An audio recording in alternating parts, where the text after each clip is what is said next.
Welcome to my show. I'm Driti Atri and you're watching TimesXP. Here are the top biggest stories that are making headlines across the globe today. So, let's start with it.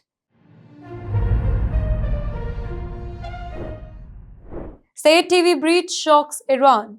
For the very first time, Iran's state television was hacked.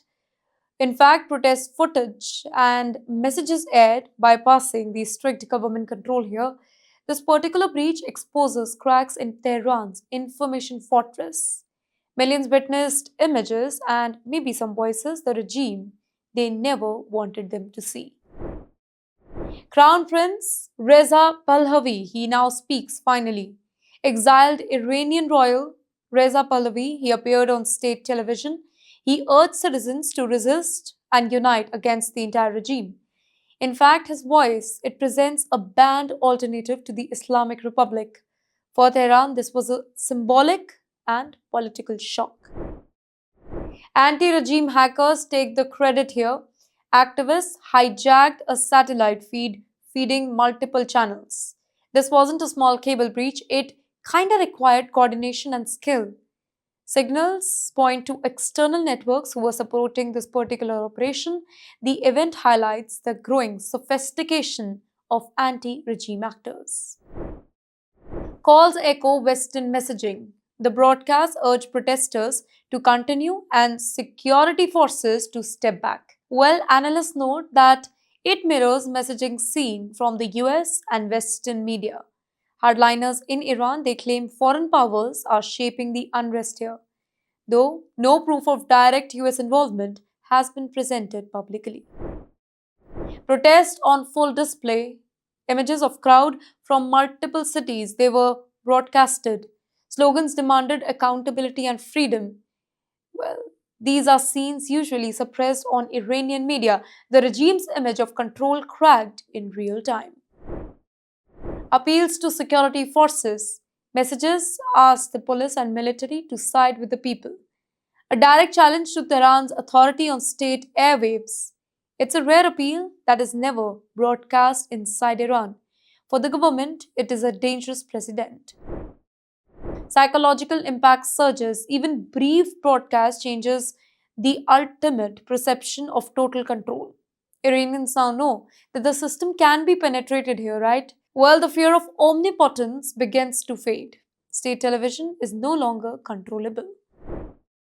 Regime moves quickly, the signal was restored within minutes.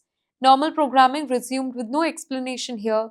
Silence cannot erase the memory of that intrusion, right? Those few minutes traveled quickly across phones and social media. Unrest intensifies. Protests continue despite the internet slowdown and crackdown. In fact, pressure on Tehran is not easing. The battle is no longer only physical. It is digital, it is psychological. Control over narrative is now at the central front. United States military retreats in Iraq. The Ain al-Assad airbase, a strategic US hub near Iran, is evacuated. Tehran calls it a moment of regional freedom. Iraq now re-inspects the base of sovereignty and control. Well, the withdrawal signals a shift in the US-Iran regional dynamics. Iran celebrates strategic win here. Iran's foreign minister hailed the US withdrawal. While the move reduces foreign interference near Iran's border, Tehran sees this as a major political and military gain. Well, the message to Washington is clear. Influence is now shifting. Iraq gains control here. Iraqi forces review infrastructure, reclaims authority, and asserts sovereignty. Now, for Tehran, this creates new regional leverage, right? For Washington, it marks a strategic step back. The Middle East chessboard is quietly changing now. US steps back strategically while the withdrawal alliance with 2024 Baghdad-Washington security deal. Focus shifts from combat to advisory and training role, while gradual US pullback meets Iran's objective here. The US reduces exposure amid the multiple regional crises. Arctic tensions rise. Trump privately criticizes Canada's Arctic defense capability here. Concerns focus on Russian and Chinese activity in that particular region. Iran's vast, exposed north is now a global security spot hub. Well, the Arctic is now becoming a new frontier for the US power dynamics. Canada pushes back. Ottawa stresses that sovereignty and NATO partnership it is important.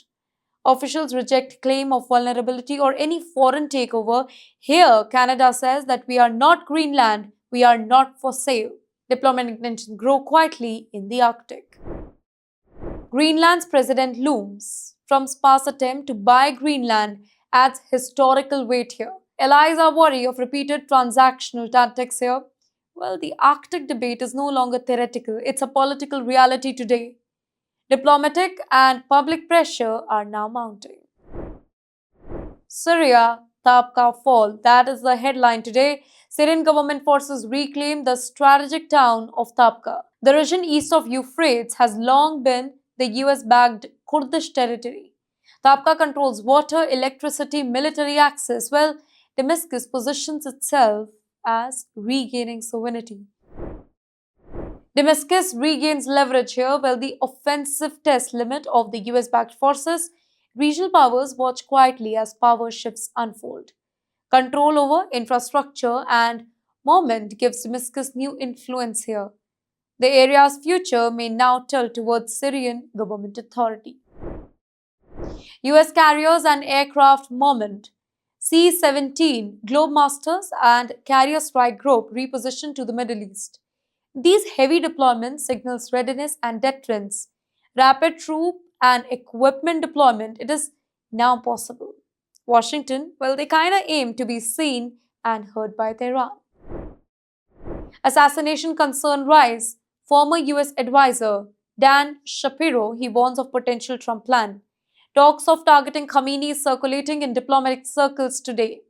Signals include aggressive US language and military positioning. Even speculation shapes global security calculation. Risk of regional fallout. Striking Iran's supreme leader could provoke retaliation. Israel and the US bases could become target. Unrest could intensify across the Middle East. Well, the geopolitical stakes are now unprecedented. Iran exposes Israel's spy ring. Tehran claims to dismantle a 32-member network amid the protests. Members allegedly targeted the regional sites and fueled the unrest here. Several arrests involve minority Baha'i citizens. Well, human rights groups warn of potential collective punishment. Crackdown widens. Authorities detained dozens of Baha'i on national security charge. Tehran links unrest to foreign interference. In fact, protest and spy allegations now overlap. Internal purges may escalate under this narrative. China's quiet influence. China supplies Iran with surveillance tech and AI-powered tracking. Crowds and faces can be monitored in real time. National intranet expansion allows digital isolation during the protests here. Drones and monitoring tools strengthen regime control very silently. Tech beats the street. Chinese system allow Iran to track, predict, and suppress the dissent. Protesters cannot vanish into urban anonymity here. Control is maintained without any direct military intervention. Stability, not freedom, is the key goal here. Gaza, that is Trump's peace council plan now. Trump floats a $1 billion pay-to-play proposal for Gaza governance. Wealthy nations could buy influence over post-war administration. In fact, Palestinians would not elect the council. It is the top-down control. Critics call it transactional peace, sidelining the local voices.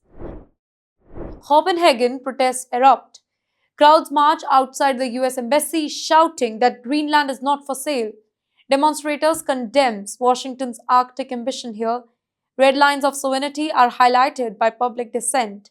Pressure is now both diplomatic and visible on the streets. Qatar issues US warning.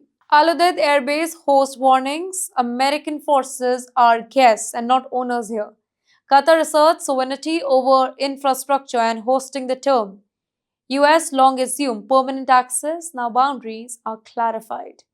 This reverses the usual power dynamics. Regional recalibration here. Across the Middle East, US influence faces scrutiny. Regional powers assert autonomy in security and politics. Alliances are becoming transactional and not guaranteed. Washington must negotiate and not dictate. Modern warfare is watching. Military moves, surveillance, and narrative battle dominate. From drones to carriers, the Middle East is a chessboard. Physical battles are accompanied by digital and psychological front. Every signal, every deployment, it reshapes the global calculation. And with that, that's a wrap up of our 30 news bulletins from around the globe. From Gaza to the United States, from Iran to Venezuela, the world is changing, and so is geopolitics. And me, Driti Atri on TimesXP, is here to give you all the latest updates that will keep you updated. See you tomorrow.